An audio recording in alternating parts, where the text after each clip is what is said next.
लोकसभा चुनाव को लेकर कांग्रेस ने प्रदेश की 29 में से 22 सीटों पर अपने प्रत्याशी घोषित कर दिए हैं।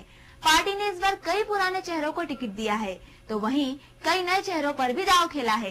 देवास शाहजहांपुर संसदीय सीट से पार्टी ने सज्जन सिंह वर्मा को मैदान में उतारा है। टिकट मिलने के बाद सज्जन सिंह वर्मा ने पत्रकारों से चर्चा की। देवास में मीडिया से चर्चा के दौरान सांसद सज्जन सिंह वर्मा ने कहा है कि इस बार हम जनहित के मुद्दों, गरीबों के लिए सब्सिडी के मुद्दे आदि को लेकर चुनाव लड़ेंगे। तो वही है जो हमारी कांग्रेस की यूपीए सरकार ने जो लोकसभा में जनहित के मुद्दे बिल पास किए हैं, गरीबों के लिए फूड सिक्योरिटी बिल, किसानों के लिए लैंड एक्विजिशन बिल जो उनकी जमीन सस्ते में छीन ली जाती थी, case subsidy bill, right to education bill, हम तमाम गरीबों के लिए वो योजनाएं लाए हैं जो आज तक कोई सरकार नहीं ला पाई। वहीं प्रदेश की भाजपा सरकार पर ओला पीड़ित किसानों के मुआवजे व व्यापम घोटाले को लेकर जमकर निशाना साधा। और दूसरी तरफ भारतीय जनता पार्टी के भ्रष्टाचार को हम बताएंगे। व्यावसायिक शिक्षा मंडल का इतना बड़ा घोटाला हुआ जहां मध्य प्रदेश के हजारों नौजवानों के भविष्य को गिरवी रख दिया शिवराज सिंह चौहान ने। ऐसे लोगों को पीएमटी के माध्यम से, व्यावसायिक शिक्षा मंडल के माध्यम से मेडिकल कॉलेज में प्रवेश दे दिया जो एबीसीडी नहीं जानते। ओला प्रभावित क्षेत्र हैं 52-53 जिलों में से 49 जिलों में ओला वृष्टि हुई है और आज तक सर्वे का ठिकाना नहीं है कई जिलों में। तो मुआवजे की बात तो बड़ा मुश्किल है क्योंकि किसान भुक्तभोगी है। पिछले साल सोयाबीन की फसल का मुआवजा भी नहीं मिला, अभी गेहूं और चने नष्ट हो गए। तो किसान की तो इस समय जो दशा है, सिर्फ मुख्यमंत्री झूठे भाषण देके बरगलाने की कोशिश कर रहा है। मुख्यमंत्री का झूठ इतना बड़ा है जो किसान धीरे धीरे समझ रहा है। ओले गिरे, मुख्यमंत्री दिल्ली पहुंच गए, दिल्ली में प्रधानमंत्री नहीं है, बर्मा की यात्रा पे 15 देश का सम्मेलन म्यांमार में, और मुख्यमंत्री जाके दिल्ली में बोलते कि प्रधानमंत्री ने मुझे मिलने का समय नहीं दिया।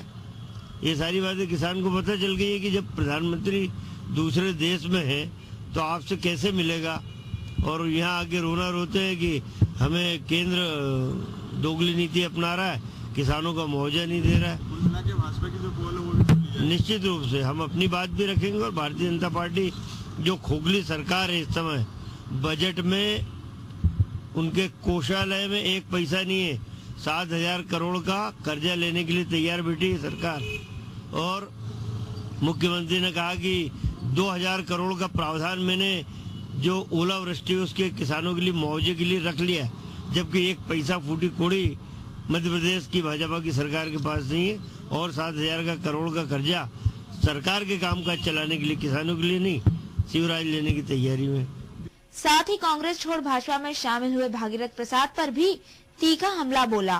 जी, उसको लेकर के आप क्या कहना चाहेंगे? इतने बड़े दिग्गज नेता लोग वहाँ पे जा रहे हैं, आप जैसे लोगों का नाम उसमें चल रहा है। दिग्गज नेता भागीरथ प्रसाद तो कभी दिग्गज नेता रही नहीं।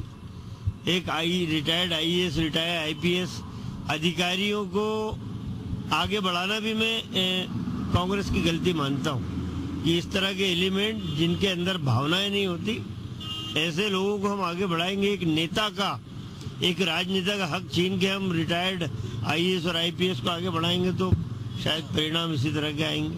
ऐसे ही कई सवालों के जवाब देते हुए उन्होंने कहा है कि मेरे कार्यकाल में कई कार्य हुए हैं, मैं जनता के बीच तक पहुंचा हूं।